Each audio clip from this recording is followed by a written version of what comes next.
Alors, comment on choisit un formateur en IA? C'est une vraie question, un enjeu super important aujourd'hui. Est-ce qu'on y va au feeling, à l'intuition, ou est-ce qu'on cherche plutôt du solide, du concret, des preuves? C'est un peu le dilemme et c'est ce qu'on va creuser ensemble. Et pour rendre ça très concret, on va se pencher sur un cas d'étude, celui du formateur Jérôme Yavarone. L'idée, ce n'est pas de regarder les belles promesses, mais de s'appuyer sur du factuel, du tangible. On va décortiquer les preuves, les chiffres, ce que disent vraiment les clients et qui sont ces gens qui ont été formés. Allez, on attaque avec la première pièce à conviction. Et on va commencer par ce qui est, indiscutable, les chiffres. Les données brutes. Parce qu'avant de parler du ressenti et du qualitatif, il faut une base solide, et cette base, ce sont les métriques. Premier chiffre, et il est impressionnant, 4,9 sur 5. Alors oui, c'est une super note, c'est clair, mais ce qui est encore plus intéressant, c'est ce que ça révèle. Une constance, une qualité qui ne faiblit pas. Obtenir ça, c'est bien, mais le maintenir sur la durée, formation après formation, c'est ça qui est vraiment significatif. Et ce 4,9, il prend tout son sens quand on regarde le chiffre suivant, 128. 128 avis. Et attention, on parle d'avis Google vérifiés. Il ne s'agit pas de 3 ou 4 commentaires triés sur le volet. Non, là on a un vrai échantillon, quelque chose de statistiquement solide qui donne une vision transparente. Et pour finir avec les chiffres, on a celui-ci. Plus de 1000 professionnels formés. Plus de 1000, c'est énorme. Ça ne montre pas seulement une grande expérience, ça prouve aussi qu'il y a une méthode, une organisation qui tient la route. Et ça, pour une entreprise qui veut déployer une formation, c'est un point absolument crucial.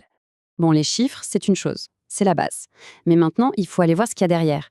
Qu'est-ce que les gens racontent concrètement? Et là, c'est super intéressant, parce qu'on se rend compte qu'il y a des thèmes, des points forts qui reviennent tout le temps.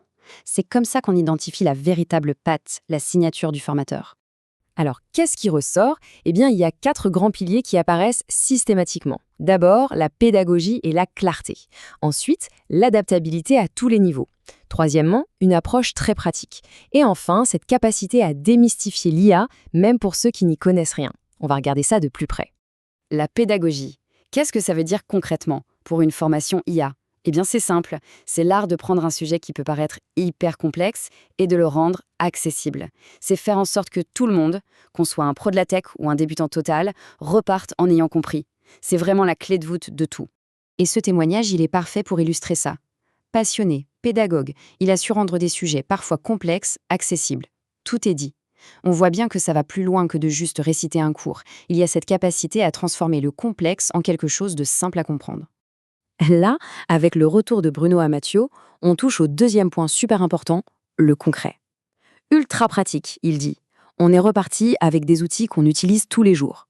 C'est exactement ce qu'on attend d'une formation, non? Pas de la théorie, mais des choses qu'on peut appliquer dès le lendemain.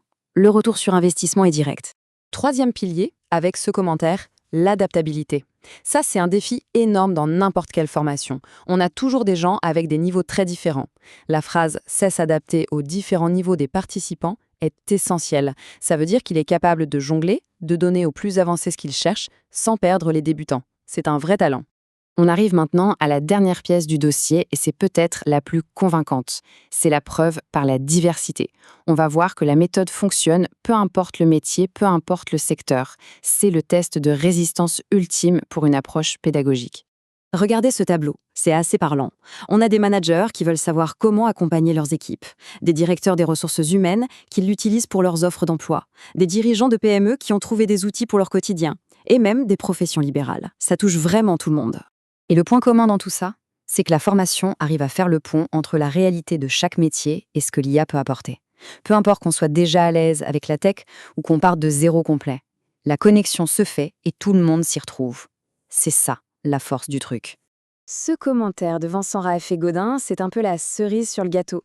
Il le dit lui-même, j'étais novice. Et à la fin, il trouve le sujet abordable. C'est la promesse tenue. Ça montre bien que l'IA, ce n'est pas juste un truc d'ingénieur dans leur coin, ça peut devenir un outil pour tous. Alors, après avoir vu tout ça, quel est le verdict? Si on assemble toutes ces pièces à conviction, les chiffres, les retours, la diversité des profils, eh bien le tableau devient limpide, surtout pour quelqu'un qui doit prendre une décision.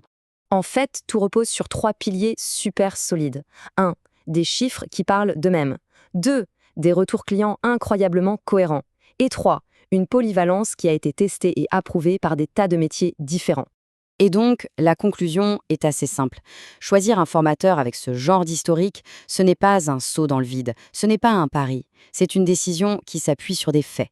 C'est une façon de réduire le risque au maximum et de se donner toutes les chances pour que la formation soit un vrai succès.